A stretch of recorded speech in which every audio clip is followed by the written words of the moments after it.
I never take the kind of, I don't fit into the direct box. There are always ways around. So for example, the company that I work with now, I didn't get in London because the competition was too fierce. I was called by their recruitment team in Birmingham and asked whether I wanted to join. And it's a different conversation when the organization comes to you rather than when you apply. So from that, I've kind of learnt that build out your strengths so that they are so attractive that regardless of the industry, genuinely, regardless of the industry, what you possess, people come knocking for. Right. And they will put you where they think your skills will best be suited. That's the thing that I've learned along the way.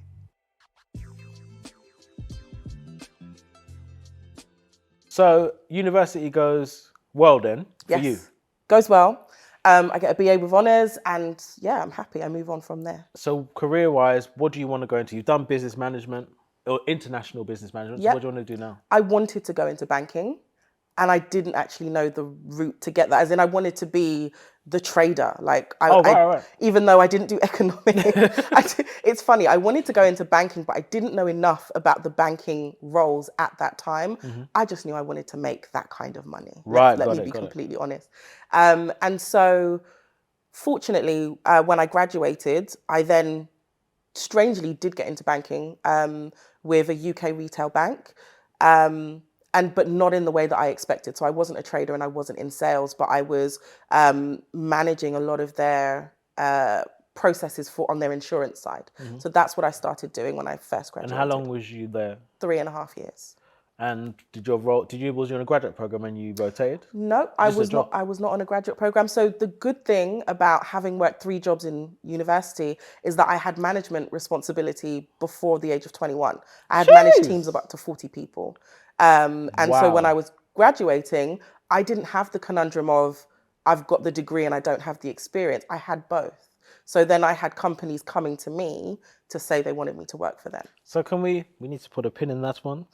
So why are you so driven? Because it's not like why did you need to do that whilst being at university? Why did you have to do so much? So strangely, we're all on a means tested program with the university in terms of the funding. So the way that my situation was, because my parents weren't together, they took my dad's financial situation into account when I didn't have access to him. So I was left very short. So in my first year, I worked 3 jobs to make up a 40-hour week. I worked in a Swarovski jewelry store. I worked in Monsoon Accessorize, which was my first job that I got when I was 16. And I worked in a call center in the evenings. So I would work my time. You worked at Fredrickson as well? No, it was the listening company in Richmond. Wow, you got around. So I did. Jeez. So I worked those 3 jobs to make up a 40-hour week. Then in my second year, when studies ramped up, I dropped one of the roles. And then in the final year, I dropped down to just the call center work. Wow. So it was a must. It was a must, yeah. So I was driven just so that, I could make sure that I was comfortable and I didn't have to kind of stress my mum out or, stress any other family member. I wanted to be self-sufficient. And I think that's one of the things that's always driven me is having that independence. So you're a boss, basically. I didn't see that at the time. Hearing it back, obviously at the time you don't really pay attention because you don't follow everyone around. But that is, woo, okay. So then you're going in as a graduate with loads of experience. Right, so you go in. So then if you're getting your first role in a bank, confidence level is high. Did you have to wait too long to get a job from when you graduated? No, so we graduated over the summer. I had a job by the September. And then through their clearing process, I started November. The November that I graduated, I was in a job. So now you're making corporate money now. Yep. You're not having to go to retail because you've been there, done that, got the T-shirt. So you do the first role, and then how long does that specific role? Do you rotate or do something new after a while? So within the organisation, I actually moved around probably every 9 months to a year, which was perfect for me. I was someone that had itchy feet. Once I got the measure of a job within the first 6 months, I was like, right, let me do something else.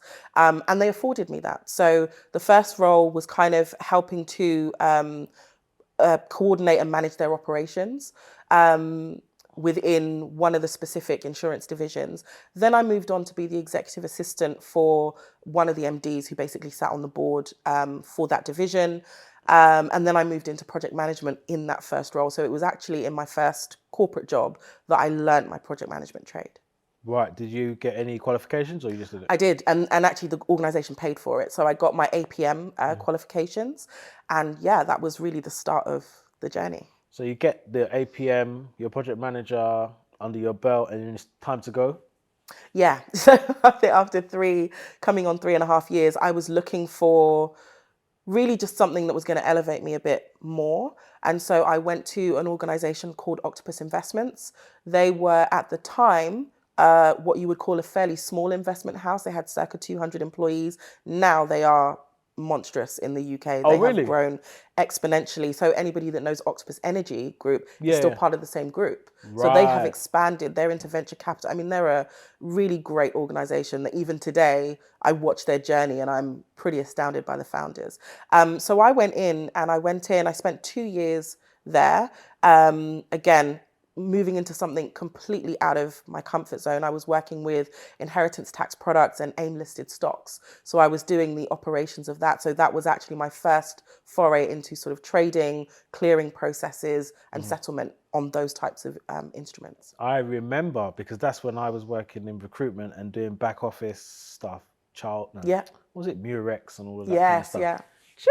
Jeez, I remember those days. Okay, cool. So that company goes well? Goes well, yes. Spent 2 years there. And again, really good organization. But why it wasn't right for me after 2 years is that it was very, I don't know how to put it. Everybody that I worked with were kind of top. I mean, they only hired from Red Bricks, right? They were only Russell Group, only first class, really intelligent people.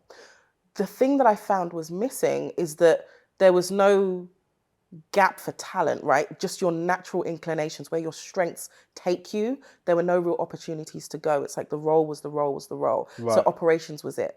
So I wasn't able to kind of move into things as fluidly as I would like to. So where I moved to next was the largest part of the portfolio of an organization called Hamilton Bradshaw, which was run by James Caan, who used to be on Dragon's Den. Mm-hmm. And I worked there for just under 2 years. I was the group operations manager for a group of 14 recruitment businesses, which grew to 16 by the time that I left. And that is people like, is it Shelby Jennings? It's like Eden Brown, Synergy Group. Man was part of the Hamilton Bradshaw overarching group, but not part of ours. So we had EWI recruitment, we had resourcing group, some large names in the UK in terms of the healthcare space, the built environment space, IT. They really were quite of a leader, and they had just acquired a CEO who was ex-Hayes. So he really knew the industry. And under them, the role was what you made it. So as the group operations manager, the role had not existed before. Right. I reported directly to the chief operating officer of the group, and it was anything I wanted to do. So I would one day be sourcing new office spaces for a company they had acquired and would be traveling up to Scotland. The next day I would be helping to challenge the new budget for the financial year that was coming. The year after that, we were going to meet new clients in Ireland. We were going all over the place. And for me, it was a real opportunity to learn from a C-suite that I was then effectively supporting. I would sit in on the board meetings because I would take project management responsibility and I would implement strategies across their 14 businesses that I would then have to report to the board on. And this is in my mid-20s. So... You're a beast, sorry. I'm just remembering, and the funny thing is we had conversations about this, obviously you guys were not there, about this as you went along. And I remember all of these different things that came up as you went along, but you still did it and you pushed through and you made it work. Yeah. So then now you are 7 years into your career? Yeah, so from 2007 to 2014, I left there. And then you leave there because? Again, got to kind of a headroom point. And it's funny, the CEO actually said to me one day, he said, we were talking to a client and we'd taken them out for dinner, and he tapped the client on the shoulder, and this is what told me, this is how the other half live and communicate. He tapped the gentleman on the shoulder. I'm talking old money, probably in his late 60s. You could tell from everything he wore, from the watch on his wrist, he was money. And he tapped him on the shoulder and he says, I genuinely don't know what to do with her, and I don't think I'm going to keep her. And that showed me that he had an insight into who I was. In my 20s, I was just hungry. I was hungry to be the best, acquire knowledge, get mentors, move into business. I was really just hungry. So at that point, they had given me a lot of room to grow and a lot of room to do that. But then I needed the next challenge. So then I moved on from there. But then during your time there, didn't you start your own side hustle? I did. I started... which wasn't popular at the time. That wasn't a thing when you started. No, then it was, why on earth would you be trying to run a business and do a job? You're kind of just, it just was very strange. So I was all about personal development. I was studying coaching. I was studying neuro-linguistic programming, of which I got certification in all of those things. And so I branded myself in the 2011, 12, I branded myself as the excellence coach. And I started to coach people on a one-to-one basis. I moved into corporates to coach people as well. And that was what I did from there. And then I went to my CEO, and they were aware of all of these things I was doing, and they were very supportive of it, which is unusual for a day job to support what's considered as your side hustle. And I said to my boss that, because I'm doing my business part-time, I want to start a network for part-time entrepreneurs. So he spoke to James Khan, who is now OBE, and said, this is what she's doing. And James said, speak to my PA, they will connect you with Startup Loans, who he was an ambassador for.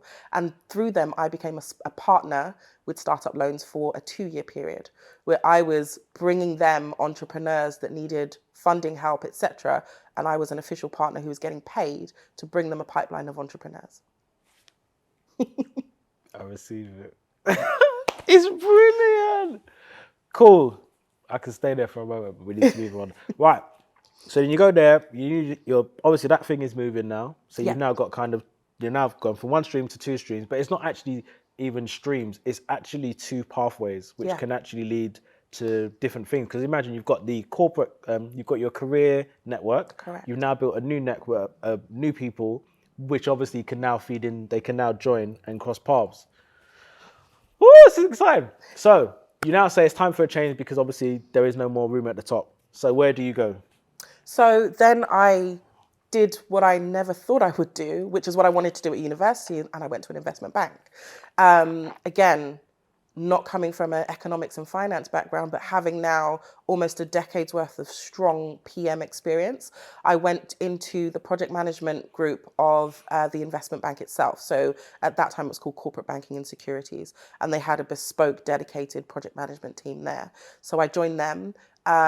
I've now been with the same organization for 7 years as at today. Joined them working on KYC remediation, so know your client, and all of the due diligence requirements there. Again, it was after all of the 2007, 2008 crash, they were still years later dealing with the ramifications of that. So there was a lot around doing the right thing, doing it in the right way, and not just doing deals for the sake of making money. So that was about a year I did that, and then I moved on to the Volcker program, again, about a year's worth of remediation. Then I moved into a bespoke remediation team, which again was fixing some of the errors the bank had made that the US regulator, the Department of Justice, had effectively said, you've got to fix these things, and we'll give you a time frame to do it in. And so that's what I've spent the last 5 years doing, is specifically US regulator. I've become a bit of a subject matter expert for them, and help the bank to fix a lot of the things that we need to. Brilliant. So let's delve a bit deeper. So I don't know why I keep doing this. Isn't delve? I should be doing that. But anyway, so you're dealing with the regulators. Correct. Now, obviously you said that and it doesn't really mean anything. So for those that are watching at home, let me just help you what that means. When you're speaking to the regulator, you are talking about the regulator of the country, right? Yes. You're not talking about a little body that's here. You're talking about people that, so for example, based on decisions and things that you are implementing at work, if something goes wrong, you could sit in front of the Supreme Court. Correct. So I'll give you the equivalents from the US. So the New York Department of Financial Services is the equivalent of the FCA, the Financial Conduct Authority in the UK. The Federal Reserve Board is another one of our regulators, is the equivalent of the Bank of England, literally. And so we are dealing with all of these equivalents. I now deal on the UK side, but I spent the first few years specifically on the US regulators. I know your story because I've been on the journey, but I'm hearing the story and I'm like, oh my gosh, you actually did all this and you are doing this. Like, you're a real person that I actually know. Like, I've known you for over a decade. Yeah. 15 years. We were 18, yeah. Since we were 18. And you are like, and the thing is, and one thing that's full credit to you, is that you have not stopped. Irrespective of everything that's come along the way, you have not stopped. And I just want to say, I am super proud of you, man. Thank you. I'm talking to someone that speaks to regulators. Jeez. Okay, cool. So for people that, because I'm now hearing your story and I'm like, the intention was investment. I want to get into this world, but you're now actually in this world, but you're in it in a way, like you said, you didn't have the actual specific background. Yes. And I guess sometimes when people are on this journey, they kind of get too caught up in the path or I need to be in. 100%. But the question is, imagine if you came in as an analyst, you may not have been doing what you're doing now. So in terms of your influence and who you're speaking to, you may have known, because think about it now, which people always forget about, is that you have your job, but then you have your network. If you are speaking to regulators now, I can't say this, I don't know, maybe we'll edit this out. But if you're speaking to regulators now, it means companies will now pay you exorbitant, like ridiculous amounts of money because of the knowledge you have and the network you have. Correct. The benefit of taking getting the more senior you become is that you can now branch out to so many more things and more opportunities will open up. Not because, and obviously you have to be good at your job, because if you're rubbish, no one will care.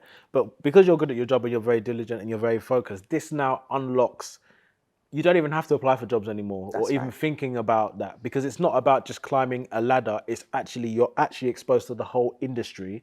And then actually further, because for example, financial services or investment banking is not just finance and investment banking. Exactly. Because for example, big retailers, car manufacturers, you name it, all have capital markets teams, for example, or departments, or even their own banks. Yep.